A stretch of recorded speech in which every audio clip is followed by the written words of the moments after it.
Okay, so what we're going to talk about this week is this concept called petty cash. Petty cash, make sure I'm plugged in. Petty cash it's a new account that we're going to open. Um, what it is, it's like, let's say the owner needs, oh, I'm just trying to think. Let's say the secretary of your company just announced that she's having a baby and you want to run down to the grocery store and get her a bouquet of flowers. So you want to grab 20 bucks and go buy her flowers. Okay? So petty cash is meant for these little quick purchases that you need to make. Maybe you forgot your lunch today and you don't have your debit card on yet and you want to quickly run over to McDonald's and buy yourself lunch. Okay?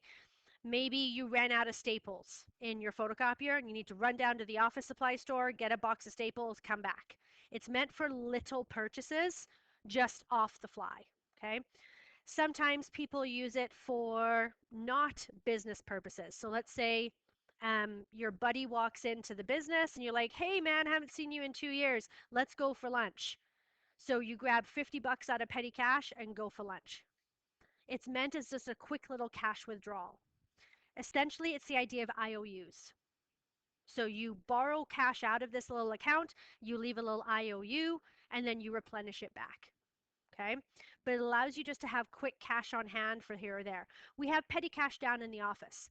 For any of you that have ever put money into the vending machine and it ate your money and you didn't get back your stuff, and the office hands you back your $2 coin or $5 bill that you lost in the vending machine, that's petty cash.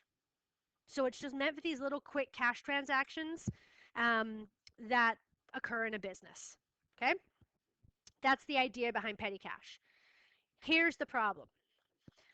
When you take money out of petty cash, you're supposed to put a receipt back in petty cash as well as any change. So let's say you took out 20 bucks because you were going to go McDonald's, but your McDonald's was only $15. You're supposed to put that $5 change back in with your receipt. Well, at the end of the month, if what is left in petty cash doesn't add up, so like for example, there's supposed to be like 100 bucks in there, but there's only $195 in there because somebody didn't put that 5 bucks back, you need to do something called cash short over. So cash short over is a way to bring the account back in balance. If somebody went in there, like if somebody went in there and they just wanted to buy a pop out of the vending machine, they took 2 bucks out, they'd buy a pop, but they forgot to put it back in, right? So now the petty cash is short $2. So it sounds fairly simple, and it is in hindsight. Because I'm not overly familiar with petty cash, I don't feel 100% confident teaching this. I can show you how, and we're going to have the examples, but we're just going to take and go through this fairly slowly, just so that I know I'm doing a good job explaining it. Okay? So, petty cash is a small amount of cash kept on hand to pay for minor expenditures. Petty cash voucher is a form showing the amount paid. A voucher is just a fancy way of saying a receipt. So if you pull out 15 bucks to go to McDonald's, you need to make sure you put the McDonald's receipt back in there, showing that that's where that money went. Okay. So, um, so here's essentially the thing. Petty cash is an asset. Okay. Because it's cash on hand. Remember, it's assets are things that you own. Right? So you have a checking account, you own a snowblower, you own a shoveling equipment. So petty cash is an asset account. So when you're doing your chart of accounts, remember how we always usually skip five, right? We go 1001, 1005, 1010. We skip so that we can insert these little mini accounts. So I need to insert a petty cash account. Do you have to number it 1003? No, but it does have to be numbered with 1000. So if you want to number it 1030, you can number it anything you like, but it does have to be numbered with 1000 because it's an asset. Okay. Um, we have not talked about general ledgers yet. General ledgers we talked about in our last module, but a general ledger is kind of like a general journal. You've got your debit and credit and balance. So because a petty cash is an asset account, its opening balance, let's say, is $1,200. You put it under the debit column because it's an asset. Remember assets? The balance goes here. This is up, this is down, right? Or plus minus.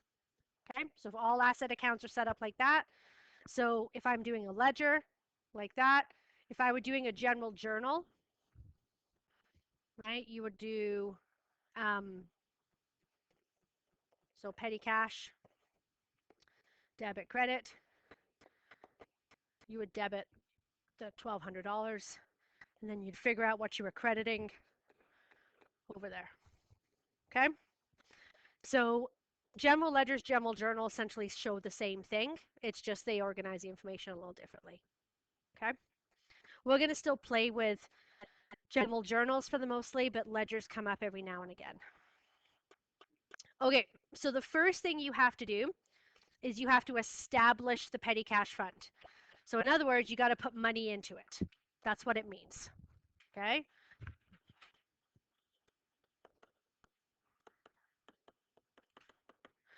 So it says here to establish a petty cash fund, Gurpreet withdrew $200 from his checking account. Okay, so he's going to take $200 from his checking account. So your checking account is going to be credited $200, right? Because it's going to go down. And petty cash then has to be debited $200 because it's going to go up, right? Remember, every transaction needs one debit and one credit. Okay. For a general journal, what would that look like? So petty cash gets debited, checking account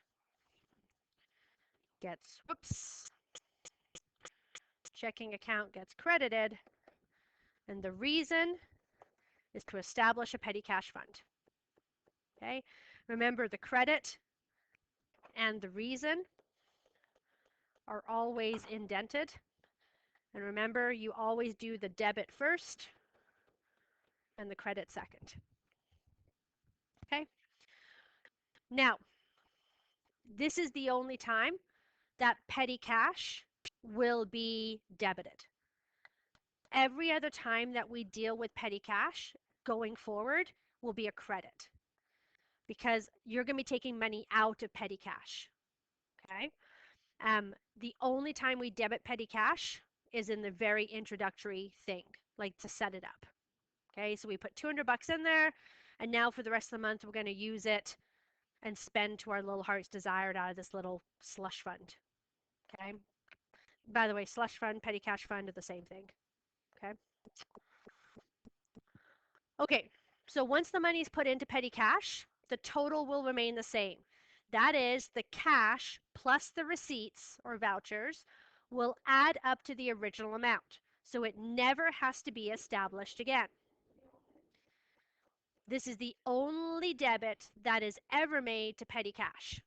Okay, so when you open up petty cash, okay, petty cash gets debited, the amount. This is the only time. When you're doing your transactions will always be on the credit side because they're minusing, you're taking money out of petty cash. Okay. So Gurpreet withdrew $20 from petty cash to purchase a lockable box to store the cash in. So essentially he bought a cash box. Okay, so he used his petty cash money to buy a petty cash box. Kind of stupid, but whatever. Okay, so he completed the following petty cash voucher. So if the store doesn't give you a receipt, you're required to put some sort of paperwork into the petty cash box. So for any of you who've ever run the cash door, like if you ever sat at a tournament and run the front door with the cash box, technically what you're supposed to be doing is every time somebody comes in and purchases a ticket to enter, you're supposed to be putting a receipt in there. But we just don't. We do a half attempt at petty cash. Okay. So it just shows receipt number one. He took out 20 bucks and he bought a petty cash box. Okay. So he took out $20 from petty cash. So the way that would look is this. Okay. So it says the cash box that Gurpreet purchased was $18.50. Remember, he took out 20 bucks. The box that he purchased was $18.50. He placed the $1.50 change back in the box. So even though he pulled out 20, he only actually pulled out $18.50 because he put the original $1.50 back. Does that make sense? Okay. And he stapled his receipt for the $18.50 to the voucher. He made a note on this voucher that the price was only $18.50, the receipt stapled to the back, plus the extra $1.50 back in the cash box. He also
like this.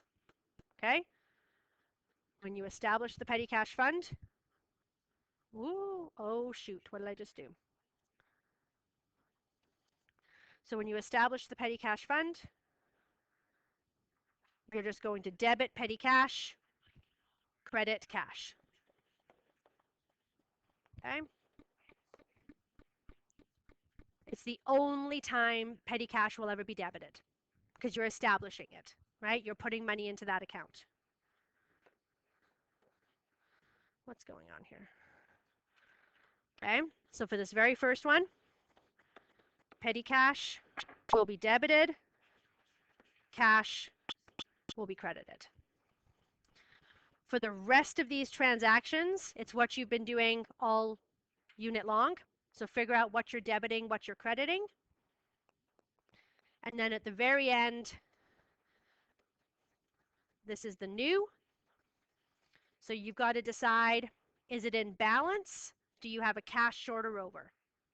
Okay, so this is what we were just doing on the last page. So the first transaction is new, the last transaction is new, everything in the middle is what we've been practicing all along. And you're just going to do it using General Journal. So you're not using T accounts, you're just doing General Journal. Okay, so if you wanted to, you could take a minute to decide what's being debited, what's being credited. You could do that for each account before you got into General Journal, or you could just jump right into General Journal. Your choice. Okay? Questions on that? Okay, so we will meet in the lab tomorrow and we'll stay there all week. I do have you for classes this Friday, so you've got Wednesday, Thursday, Friday to get this assignment done. And then Monday we will start fresh on the last concept of the unit, okay, or the module. All right, we'll meet you in the lab tomorrow. Have a good rest of your day. See you later.